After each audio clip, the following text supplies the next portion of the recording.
मोनिका और तुषार इन दोनों ने भागकर शादी कर ली। मोनिका मात्र 20 साल की और तुषार 25 साल का था। मोनिका अमीर घर से थी और तुषार मध्यवर्गीय था। मोनिका के घर वालों को इस रिश्ते से कोई विरोध और उसके पिता को मोनिका के लिए अमीर लड़का चाहिए था। वैसे भी मोनिका के पापा के मुताबिक उसकी शादी करने की भी नहीं थी। थोड़ी सी समझ आने पर वह तुषार को भूल जाएगी, ऐसा मोनिका के पिताजी को लगता था। तुषार के माता पिता को इस शादी से कोई दिक्कत नहीं थी। मोनिका की पढ़ाई पूरी हो और तुषार को भी अपने करियर पर अच्छे से ध्यान देना चाहिए, ऐसी उसकी इच्छा थी। बाद में वक्त आने पर वह मोनिका के माँ पापा से बात करके ऐसा उन्होंने तुषार को बोला था। एक बार मोनिका और तुषार को बाहर घूमते हुए मोनिका के भाई ने उन्हें देख लिया। मोनिका को ज़बरदस्ती से घर लेकर गए। उसके घर एक ही तमाशा होने लगा। उन्होंने मोनिका का घर के बाहर जाना बंद करवा दिया। लास्ट में संधि देखकर उन दोनों ने भागकर शादी कर ली। मोनिका के घर वालों ने उससे सारे रिश्ते तोड़ दिए। तुम कभी भी खुश नहीं रहोगी, ऐसा उसे बद्दुआ दी। तुषार के घर वालों को उनका विरोध नहीं किया, पर उन दोनों ने लिए हुए निर्णय उनके माँ पापा को पसंद नहीं आए। हमें एक बार बताया तो होता, हम कोई न कोई मदद कर सकते थे। हम मोनिका के घर वालों से इस बारे में बात करते, ऐसा तुषार को उन्होंने कहा, पर अब जो हुआ सो हुआ। उन्होंने मोनिका को बहू के रूप में स्वीकार किया। मोनिका और तुषार को लेकर वह मोनिका के मायके भी गए, पर मोनिका के पापा अड़े हुए थे। उनको मोनिका का चेहरा भी देखना पसंद नहीं था। पापा के खिलाफ जाने में माँ की हिम्मत न हो रही थी। मोनिका के लिए अब मायके पूरी तरह से छूट गया था। धीरे धीरे मोनिका का तुषार के घर में मन लगने लगा। अब अपना जो कुछ भी है वह यहाँ पर ही है, यह उसे समझ आ गया। मोनिका बड़े लाड प्यार से बड़ी हुई है। उसे कोई भी काम की आदत नहीं थी। हमें ही उसे सब कुछ सिखाना पड़ेगा। इस की तुषार की माँ को यानी मोनिका की सास को पता था। सब कुछ अच्छे चल रहा था, पर नियति के मन में कुछ अलग ही चल रहा था। उनकी शादी को जैसे तैसे 1 साल हुआ था और एक एक्सीडेंट में तुषार दुनिया छोड़कर चला गया। सभी पर दुखों का पहाड़ टूट पड़ा। ऐन जवानी में अपने बेटे की मृत्यु होने के कारण तुषार के पिता को ज़बरदस्त मानसिक धक्का लगा। मोनिका भी पूरी तरह टूट गई थी। अभी तो उनकी गृहस्थी शुरू हुई थी। मोनिका के मायके वालों को भी यह बात मालूम पड़ी तब भी मोनिका के मायके वाले कोई भी नहीं आए। तुषार की माँ इन सब में धैर्य से बर्ताव कर रही थी। तुषार के अंतिम संस्कार का कार्य निपटा कर उन्होंने मोनिका को उसके मायके छोड़ आने का निर्णय पक्का किया। मोनिका उनके मायके जाने के लिए तैयार नहीं थी। उन्होंने मोनिका को बहुत समझाने की कोशिश की, बेटी तुम्हारे सामने पूरी ज़िंदगी पड़ी है, इससे बर्बाद मत करो।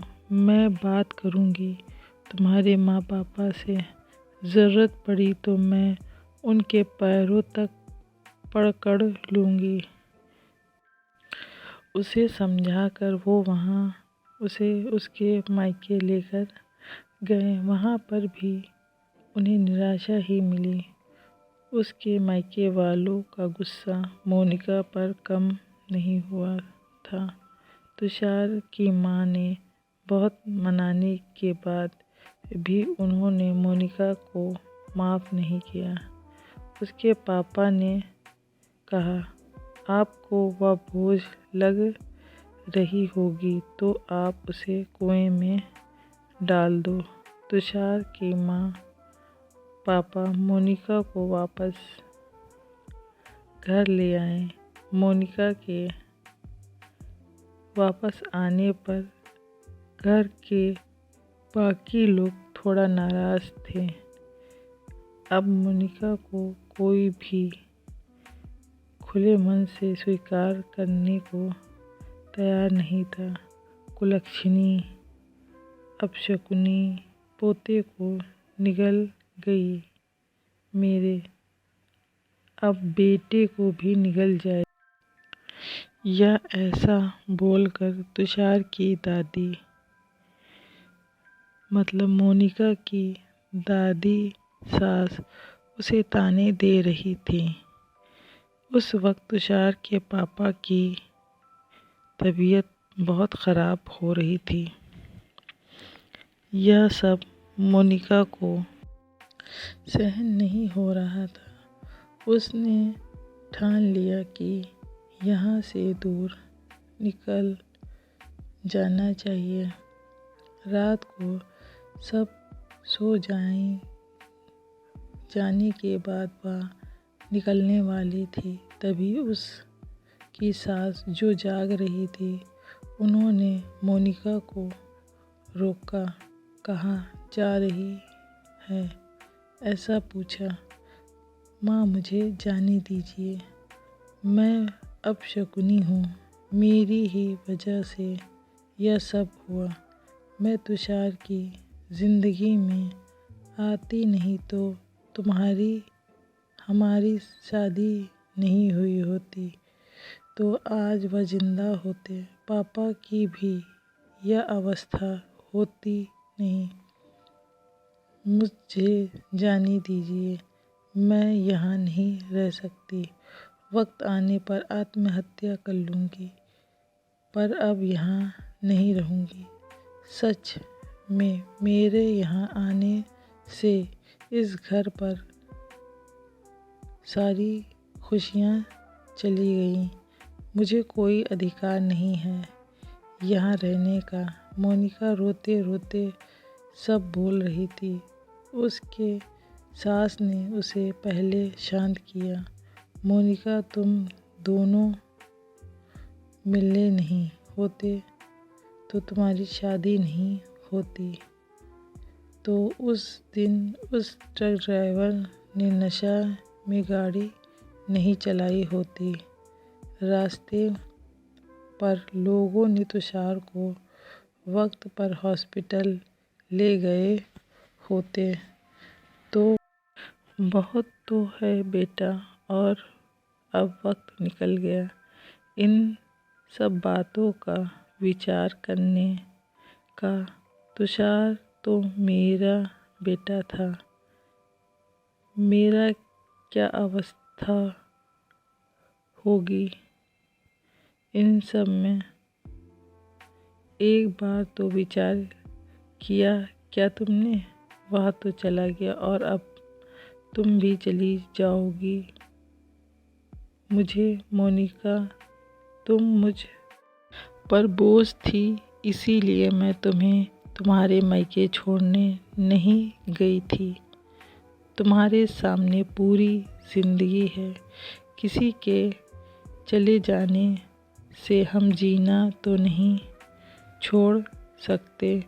यह से ज़्यादा तुम वहाँ पर खुश रहोगी, क्योंकि यहाँ तुषार की यादें तुम्हें हमेशा दुख देती रहेंगी।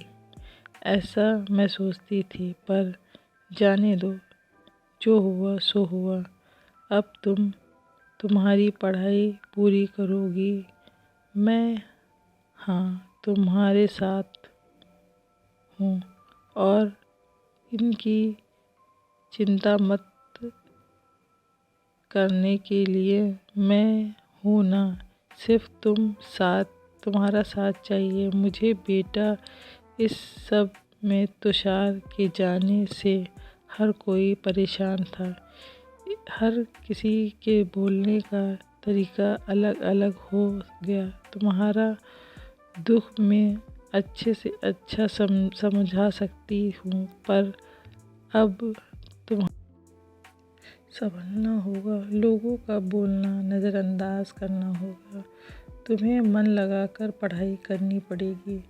तुम कोई भी गलत फैसला नहीं लोगी, इसका मुझे वचन दो। मैं मेरे जवान बेटे गवाह है और अब बेटी को नहीं खोना चाहती।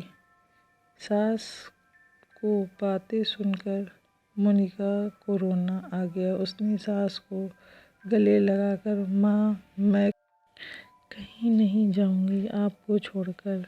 आप जैसा बोलेंगी वैसा ही मैं करूंगी। मोनिका की सास भी मन भर के रोई। आज पहली बार उसका दुख फूट पड़ा, बाहर आ गया। आगे मोनिका ने मन लगाकर पढ़ाई की। बहू नहीं, वह उस घर की बेटी बनी। बहुत सारे ताने, बुराई बातें सुनने उसने हर एक राह पर उसकी सास ने उसका साथ थी।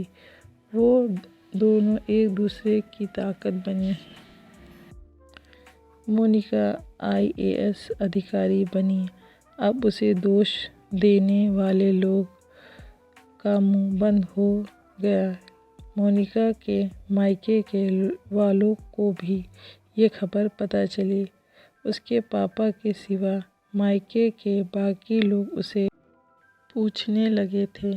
सास ने अच्छा जोड़दार चुनकर मोनिका की दूसरी शादी करवा दी। शादी के बाद भी मोनिका अपनी इस माँ को कभी नहीं भूली। शासकीय अंतिम काल में भी मोनिका रात का दिन करके सेवा में हाजिर होती थी। सास के रूप में मोनिका उसकी ज़िंदगी खरे अर्थ से जीना सीखना वाली माँ उसे मिली थी। वह सच में मोनिका के सास जैसी ऐसी कितनी समझदार औरतें इस समाज में हैं, जो एक चौखट से बाहर जाकर सोचती है और दूसरी का आधार बनकर उसका जीवन सफल बना देती है।